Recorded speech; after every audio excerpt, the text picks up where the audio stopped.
Hi friends, 1 cup శనగపప్పు, 3 కప్పులు water పోసుకొని 3 విజిల్స్ రానిచ్చి ఇప్పుడు గోంగూర పెట్టుకుంటున్నాను. గోంగూర ఎక్కువగా పెట్టుకోవాలి.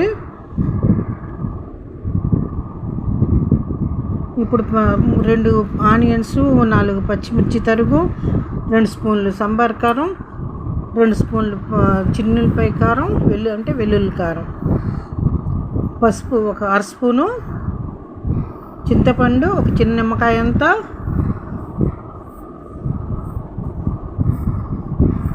మళ్ళీ 1 విజిల్ రానిచ్చి టేస్ట్కి సరిపడా కళ్ళుప్పు వేసుకుని 2 స్పూన్ల ఆయిల్ వేసుకుని శనగపప్పు, మినప్పప్పు, ఆవాలు, జీలకర్ర, ఎండుమిర్చి, చిన్నులపాయలు, కరివేపాకు